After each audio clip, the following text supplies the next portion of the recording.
Okay, so understanding weight loss. Let me just cool. So understanding weight loss, which is quite a common topic that people always want to understand or can get quite confusing, especially if you have social media. You get multiple messages about what the best method is, if you should have carbs, if you shouldn't have carbs, you should be doing this, and that. As someone who studied nutrition for 4 years and have a degree, I'm going to tell you it's very, very simple. And it does come down to a few basic things for like 99% of the population. Um, Obviously, there's always going to be that 1% that um, is kind of like an exception. But for 99% of us, it really does come down to some simple things. So, yeah, understanding weight loss. So, how to lose weight. Okay, so let's go on what we're going to cover today. So first we'll cover what a calorie deficit is or what that looks like. Then we're going to go on to your personalized calorie target and how you can work that out. We're then going to cover the macronutrients that you need to consider when you're kind of looking at your food. We're then going to talk about cardio, and then we'll do a little bit of summary at the end because I know it can be quite overwhelming, especially if you're not used to these terms or you're not quite used to some of the things that we're talking about. So we'll do a little bit of a summary. So first of all, calorie deficit. Like, what is the calorie deficit? So it can get confusing. It's quite blocky, but I'll try and explain it as simple as possible. So calorie deficit is eating below your means of energy, so all your body needs to survive. So we all have a BMR, which is our basal metabolic rate, and that calculates how much our body is burning just throughout the day at rest. So if we weren't to do like much activity, if we were just chilling, we'll be in like sloths throughout the day, that would be our BMR, and that's what our body is just record, and that is what our body is burning throughout the day. We then have our TDEE, which is our total daily energy expenditure. So that then incorporates our activity throughout the day. So if you have a smartwatch or you kind of have like a tracker or anything like that, you'll see that you'll have like calories burned throughout the day, and it might say like 1,500, and then it will have like activity 360 or something like that. Well, that is that first number will typically be your BMR, what you've just burned from just being alive, and your second one will be how much you burn from like doing steps throughout the day or activity. So what we need to do is kind of put those things together and then start to eat below that because that will cause a calorie deficit and then lead to weight loss because then your body won't have the energy it needs to kind of store energy. Okay, that's all it is. It's just energy in, energy out, and that's what food is. Food is energy for the body. So if we have too much, like a bank, it will just store it, and if we have too little, it will start taking those reserves out of the bank. So see it like a savings account. The more money you have, you put it in the savings account. If you start to need to break into that savings account, you're going to start spending money. It's the same with energy, the same with our body. So I get this can be a little bit confusing, but we'll summarize at the end. So calculation. So like, how can you actually calculate how many calories that you need? Okay. So this is a really easy way to calculate it. So for an aggressive weight loss, if you're looking to kind of, go on holiday in 6 weeks, 8 weeks, you'd use a multiplier of 10. If you're looking at a moderate deficit, so maybe you have like a 12-week goal, you would times that by 12. And then if you're looking at just maintaining weight, you're not crazy about losing weight, you would just do a small or a small surplus. You times it by 15. Now, what are we times it? What are we multiplying by these numbers? And that's our body weight. So it's our body weight in pounds. You can look up a pounds converter if you prefer using stone or kg online. So if you're someone, for example, who weighs 200 pounds, what you would do is you do 200 times 10, which gives you 2,000. And that means that would give you the target of 2,000 calories a day. So it really is as simple as that. So it's all well and good knowing that and what the calorie target is, but what does that actually mean in terms of like what we're allowed to eat? What's the breakdown of that? So we'll look at our macronutrients. So our macronutrients are just protein, carbohydrates, and fats. That's our macronutrients. So obviously all of those are within foods. So in certain foods we'll get protein. So when we're focusing on protein, you need to eat roughly about 1.2 to 1.6 grams of protein per kg of body weight. We want a higher protein diet because what we don't want is to be in a calorie deficit and then our body starts to eat away at our muscle. Our body's quite resilient. It doesn't quite work like that. But just to keep things simple, let's just say that's what happens. So what we don't want, because protein and lean muscle is um, it's a good energy source for the body. So you want a higher protein intake to protect our muscle and to make sure that our body is using the carbohydrates and fats for energy and not our muscle. So we want a higher protein diet. So what we do is we times our body weight, and we're going back to kg now, and we would times that by 1.2 or 1.6 for a higher end.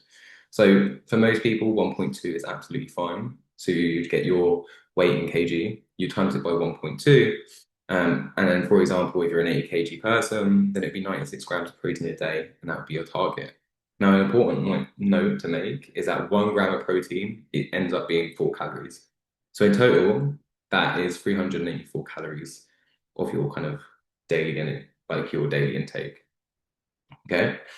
Then we go on to carbohydrates as well, just for a little bit of clarity. Protein comes from things like meats, or if you're vegetarian, things like tofu, like beans. There's like a lot of protein in beans. And if you do eat meat, then obviously like your chickens, your beefs, your fishes, that's where your protein comes from. Now your carbohydrates, that comes from things like bread, wheat, like pasta, rice. This is where our carbohydrates come from, or cereals. So you'll need to eat roughly 2 to 2.5 grams of carbs per kg of body weight a day, which is quite a low amount of carbs. But again, when we're looking at, you know, losing body weight or, losing fat, we want to have reduce those carbs, just so it's enough to fuel the body.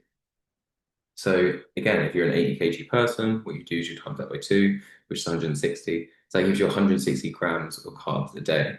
And again, 1 gram of carbs is 4 calories. So that'd be 640 calories of your kind of like allowance throughout the day. So you kind of have your carbohydrates and you have your protein. So then you start to think, okay, cool, like there's X amount left. Like, what do I do with that? Which is what we'll cover. So we then go to fat, which is our third macronutrient. Now, for an 80 kg person, so 80 kg converts into 176 pounds.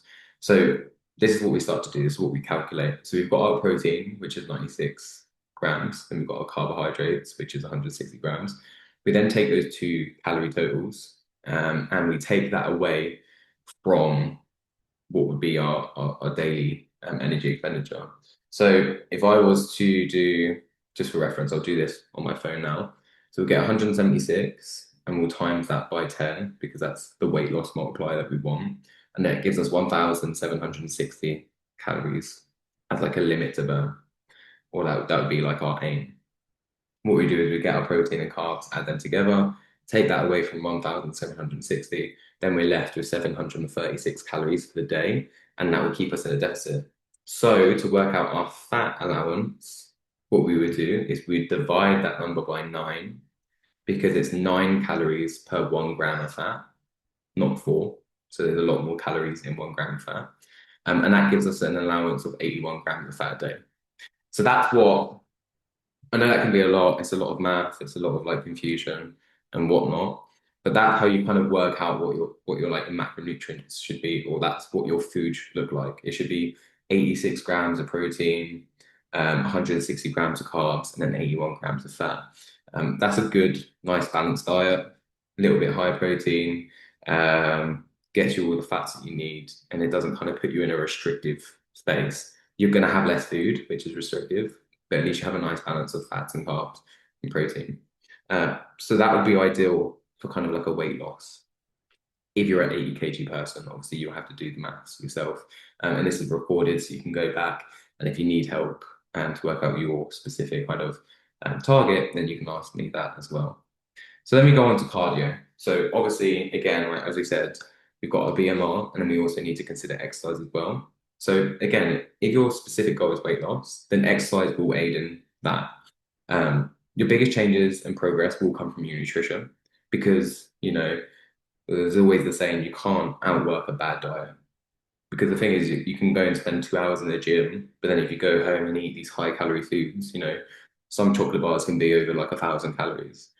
And, they don't really fill the body up. You eat them, they're consumed, and that's like 1,000 calories. When you've just spent an hour, 2 hours in the gym, you've probably only burned about 250.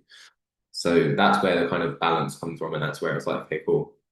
you have to crack down on your nutrition. Coming to the gym, doing exercise is good for our brain, it's good for our muscles, it's good for our heart, our lungs. But actual weight loss comes from food. So for weight loss, you should be aiming for, because we still want our cardio goals. So you should be doing 180 to 240 minutes of cardio a week. And cardio or exercise, that would include things like walks, cycling, the elliptical trainer in the gym, or even swimming. Um, so that would be what?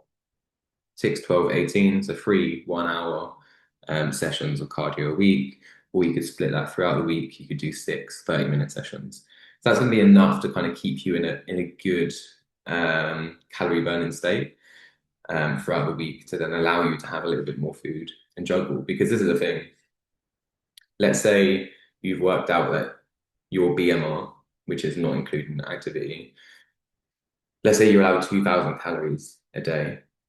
If you then eat 2,000 calories, if you then go to the gym and you burn 300 calories, you're then actually allowed to then eat that 300 calories because that's what you've burnt in the gym. So actually, what you're actually eating is 2,300 calories, but because of your activity, you've just banked yourself an extra 300 that you're allowed to eat. So activity does matter and it is important, but you should see it as like a refueling rather than like a bonus or like oh, I'm allowed to do this.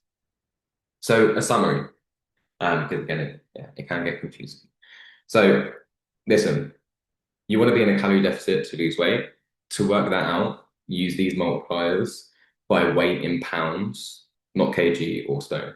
So you can convert that online. So use those multipliers by your weight in pounds. That then gives you your total calorie target for the day. Then, if you want to, you then work out how much protein you need, how much carbohydrate you need, and then you can work out how much fat you would need. If you wanted, what you could do is, and this is very successful as well, you could just work out how many calories you're allowed in a day, and then you could have like microwave meals, or you could do home cooked meals, and know that each portion is like 500 calories, and then you know you have like 4 meals to eat in a day because that adds up to 2,000. Or if you work it out and it's 1,500, you have 3 meals that are 500 calories. Especially the microwave meals and things like that on a day-to-day basis, it does make life a little bit easier rather than having to go down and break down into like the proteins and the fats and the carbohydrates and whatnot. This is just here for educational purposes. And then exercise as well. You want to make sure that you're exercising, one, for your mental health, two, just to keep the body moving, to reduce risk of injury. You don't want to be cramped up. You don't want to be, 70, 80 years old and you're struggling to kind of get off the sofa and move around. We want to be fit, we want to be healthy, and we want to be functional. So exercise is really, really important to that. So what I'll do is I'll end the video here, and then those of you that missed the call can catch up. And then what we'll do is answer any questions. For those of you that are listening back, obviously just message in the group chat or message me privately. Anyone who's watching this kind of externally, leave a comment down below. But yeah, I hope this helped and give a little bit of perspective.